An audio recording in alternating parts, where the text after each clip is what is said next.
என் மேலான தமிழ் பெருங்குடி மக்களே, உங்கள் அனைவருக்கும் மேலரசம்பட்டு சமூகத்தின் பணிவான வணக்கங்கள். அன்பு உறவுகளே, நம்முடைய காணொலியை நீங்கள் காண்பது இதுவே முதல் முறையாக இருந்தால் நம்முடைய காணொலிகள் தொடர்ந்து நீங்கள் காண வேண்டும் என்றால் உடனே சப்ஸ்கிரைப் செய்து கொள்ளுங்கள். தொடர்ந்து நம்முடைய காணொலி பற்றின உங்களுடைய மேலான கருத்துக்களை கருத்துரை பகுதியிலே தவறாமல் பதிவு செய்யுங்கள். அன்பு உறவுகளே, வாருங்கள் இப்பொழுது காணொலிக்குள்ளே செல்லுவோம். அதிமுக ஜூன் 4ஆம் தேதிக்கு பிறகு என்னவாகும்?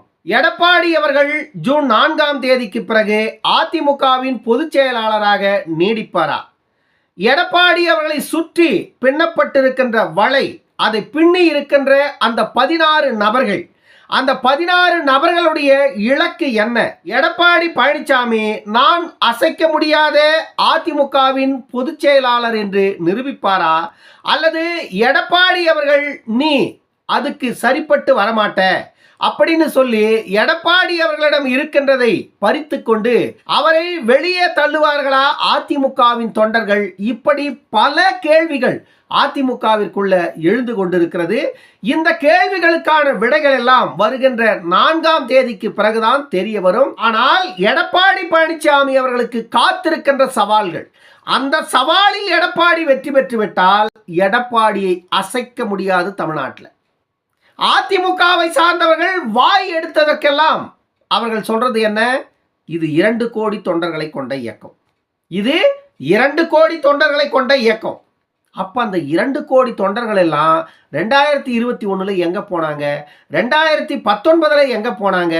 2019 அதிமுக ஜெயிச்சது தேனியில ஒரே தொகுதி. 2021 சட்டமன்ற தேர்தலில் அதிமுக வெற்றி பெற்றது 62, பாமக வெற்றி பெற்றது 5, பிஜேபி வெற்றி பெற்றது 4. இப்படிதான் அவருடைய வெற்றி அமைந்ததை தவிர அந்த 2 கோடி தொண்டர்களும் வாக்களித்திருந்தால் அதிமுக ஏன் அதிகாரத்தை இழக்க போகிறது? எடப்பாடி பழனிசாமி அவர்கள் ஏன் தைலாபுரத்து தோட்டத்தை நோக்கி ஓட வேண்டும்? ஏன்னா இவர்களிடம் 2 கோடி மக்கள் இருக்கிறார்களே. குறைந்தது 1 கோடியே 25 - 30 லட்சம் மக்கள் வாக்களித்து விட்டால் அந்த இயக்கம் ஆட்சிக்கு வந்துடும். தமிழ்நாட்டின் இன்றைய நிலை இதுதான். 1 கோடியே 25 - 30 லட்சம் மக்கள் வாக்களித்தால் கண்டிப்பாக தமிழ்நாட்டில் ஒரு கட்சி ஆளும் கட்சியா வந்துடும். நீங்க 2 கோடி தொண்டர்களை வைத்துக் கொண்டிருக்கும் பொழுது ஏன் நீங்கள் பயப்பட வேண்டும்? எடப்பாடி பழனிசாமி அவர்களுக்கு ஏன் இந்த பயம்? எதற்காக நீங்கள் தைலாபுர தோட்டத்தை நோக்கி ஓடினீர்கள்? எதற்கு நீங்கள் பாஜகவை கூட்டணியில் இணைத்துக் கொண்டு 2021 தேர்தலை சந்தித்தீர்கள்? எல்லாம் பூடாதான். எல்லாரும் பூடா விட்டாக்க கேட்டு ரசிக்கிறீங்க, அதிமுக காரன் பூடா விட்டா மட்டும் கேட்டு ரசிக்க மாட்டீங்களா அப்படின்ற கேள்வியை நீங்க கேட்கறது என் காதுல ஒலிக்குது. இருந்தாலும் இருக்கிற உண்மையை வெளிப்படையா பேசணும்பா, இல்லைனாக்கா சண்முகம் வந்துட்டு பொய்யா சொல்றான் அப்படின்னு நிறைய பேர் எழுதுறீங்க. சண்முகம் பொய்யா சொல்றது இல்லை, தமிழ்நாட்டில் நடக்கிற லட்சணத்தை சொல்றேன் நான். தமிழ்நாட்டு அரசியல் கட்சிகள் செய்கிற லட்சணத்தை சொல்றேன் நான். தமிழ்நாட்டு அரசியல் கட்சிகள் புழுவலை சொல்றேன் நான். அதிமுக 2 கோடி தொண்டர்களை கொண்ட இயக்கம். இன்னைக்கு ஜெயக்குமார் பேசுறாரு, இன்னைக்கு செல்லூர் ராஜி பேசுறாரு, இன்னைக்கு வேலுமணி பேசுறாரு, தங்கமணி பேசுறாரு, செங்கோட்டையன் பேசுறாரு. இப்படி அதிமுகவினுடைய முக்கிய தலைவர்களே பேசுறாங்க. அதிமுக இரும்பு கோட்டை, இது 2 கோடி தொண்டர்களை கொண்ட இயக்கம்.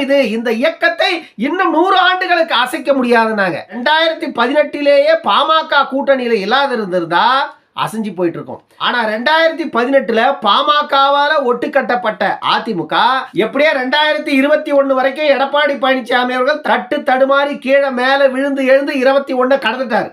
அதுக்கு மேல அவரால் கரையேற முடியல. அப்படின்னாலும் 2024 பாராளுமன்ற தேர்தலில் அவரை நம்பி ஒரு கட்சி கூட போகல. அரசியல் கட்சிங்க கூட்டணி அமைக்கிறது. அந்த அளவிற்கு எடப்பாடி பழனிசாமி அவர்கள் பல ஆண்டுகள் தமிழ்நாட்டை ஆட்சி செய்த ஒரு இயக்கத்தின் தலைமை பொறுப்பில் இருந்தும் கூட அந்த இயக்கத்திற்கு ஒரு வலுவான கட்டமைப்பை, ஒரு வலுவான கூட்டணியை உருவாக்கி தேர்தலை சந்திக்க எடப்பாடியால் முடியாது போயிடுச்சு. இப்பொழுது எடப்பாடி பழனிசாமி அவருடைய மனசுல இருக்கிறது என்ன அப்படின்னா, எங்களுடைய இலக்கு பாராளுமன்றம் இல்லை, எங்களுடைய இலக்கு 2026 சட்டமன்றம் தான் அப்படின்னு எடப்பாடி பழனிசாமி அவர்கள் சொல்றாரு. இப்படி இருக்கும்போது எதுக்கு நீங்க பாராளுமன்றத்தில் போட்டியிட்டீங்க? உங்களுக்கு தான் இலக்கே இல்லையே, எதுக்கு நீங்க போட்டியிட்டீங்க அப்படின்ற அந்த கேள்வி வருது இல்லையா? அந்த கேள்விக்கு பதில் என்ன அப்படின்னா, எப்படியும் இந்த முறை நாங்கள் வெற்றி பெற போறதில்லைன்னு எல்லாருக்குமே தெரியும். ஆனால் நாங்கள் களத்தில் நிற்கிறோன்னா அதிமுக அடுத்து களத்திலே இல்லாத போயிடும். வேற வழி இல்லாத நாங்கள் போட்டியிடுறோம். ஏன்னா எங்களுக்கு சரியான கூட்டணியும் அமையலை. எப்படின்னா பாமக வந்து அதிமுக கூட்டணியில இழுத்தலாம் அப்படின்னு சொல்லிட்டு குறைந்தது 3 முறைக்கு மேல வந்து தைலாபுரம் தோட்டத்துக்கு சி.வி. சண்முகத்தை அனுப்பிச்சு பார்த்துட்டேன். டாக்டர் ஐயா வந்து கொஞ்சம் கூட பணியவே இல்லை. அதன் பிறகு பாமகவோட கூட்டணி அமைய வாய்ப்பு இல்லை, எங்களுக்கும் வேற வழி இல்லை. அதனால தேமுதிகவை கூட சேர்த்துக்கிட்டு 40 தொகுதியிலையும் கெத்தா நின்று இருக்கோம். நாங்க ஜெயிக்க போறது 40க்கு 40 நாங்க தான் அப்படின்னு எடப்பாடி பழனிசாமி அவர்கள் சொல்லிட்டு இருக்காரு.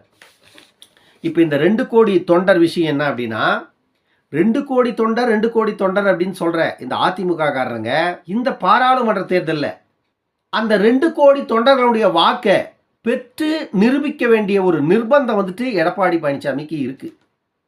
ஒருவேளை இந்த 2 கோடி தொண்டர்கள் கொண்ட இயக்கம்னு சொல்லிட்டு ஒரு எம்பி சீட்டு கூட ஜெயிக்க முடியாத ஒரு நிலை அதிமுகவுக்கு ஏற்பட்டுட்டா, நீ அதுக்கு சரிப்பட்டு வர மாட்டா, நீ நகர அப்படின்னு சொல்லிட்டு அடுத்தவர்கள் உள்ளே நுழைந்து அந்த அதிகாரத்தை கைப்பற்றுவதற்கான வேலைகளை முன்னெடுக்க பல நபர்கள் தயாராகி கொண்டிருக்கிறார்களாம். அதற்கு எடப்பாடியின் பின்னால் இருக்கின்ற 16 நபர்கள் வந்துட்டு ஸ்கெட்சி போட்டு கொடுத்துருக்காங்களாம் எடப்பாடியை தூக்கிறதுக்கு. 2024 பாராளுமன்ற தேர்தல் ஜூன் மாதம் 4ஆம் தேதி வெளிவந்த பிறகு கள நிலவரம் என்னவாக போகிறது என்பதை அறிந்து கொண்ட பிறகு எடப்பாடி அவர்களை அதிமுகவின் தலைமை பொறுப்பிலிருந்து தூக்குவதற்கு எடப்பாடி அவர்களுக்கு பின்னால் இருந்த டீமே வந்துட்டு ஸ்கெட்ச் போட்டு கொடுத்திருக்கிறதா எடப்பாடி அவர்களை தூக்குவதற்கு. எடப்பாடியை தூக்க முடியுமா? எடப்பாடி அவ்வளவு சாதாரணமா தூக்க முடியுமா? எடப்பாடியினுடைய வெயிட் என்ன இன்னைக்கு கம்மியா? கொங்கு மண்டலம் அதிமுகவின் கோட்டை என்று வர்ணித்துக் கொண்டிருந்த அதிமுக காரங்க 2019 கொங்கு மண்டலம் உட்பட எல்லாத்தையும் திமுகவிடம் இழந்தாங்க.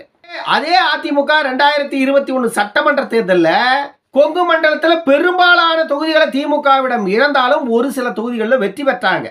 அது சேலத்தில் அதிகமான இடங்களை வெற்றி பெற்றார்கள் அதிமுகவினர். அதற்கு மிக முக்கியமான காரணம் சேலத்தை பூர்வீகமாக கொண்டவர் தான் எடப்பாடி பழனிசாமி அவர்கள்.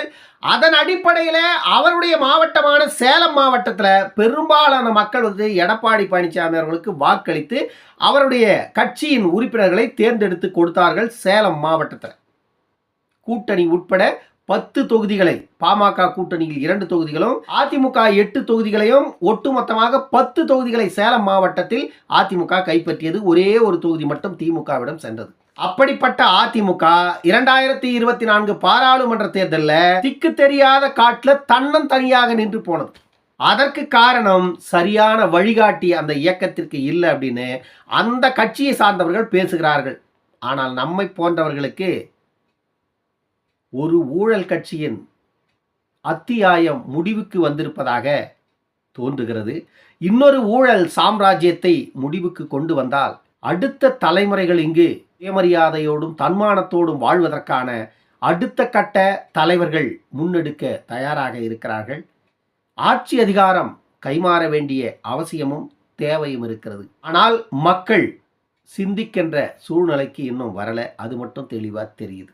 நேத்தே கொடுத்துருக்கான் பக்கத்து ரோட்ல காசை, ஆனா எங்களுக்கு இதுவரைக்கும் காசு கொடுக்கல அப்படின்னு சொன்ன மக்களை நம்ம இன்றைக்கு பார்த்துட்டு இருக்கிறோம். அந்த அளவிற்கு வாக்குக்கு பணம் கொடுக்கின்ற கலாச்சாரம் வந்து தமிழ்நாட்டில் ஊறி கிடக்கிறது. இதையெல்லாம் மாற்ற வேண்டிய அவசியமும் நமக்கு இருக்கிறது. அதற்கு மக்கள் விழிப்புணர்வு பெற வேண்டிய தேவை இருக்கிறது. இன்னொரு காணொளியில் சந்திக்கும் வரை உங்களிடமிருந்து விடைபெற்றுக் கொள்வது மேலரசம்பட்டு சண்முகம். நன்றி, வணக்கம் அன்பு உறவுகள்.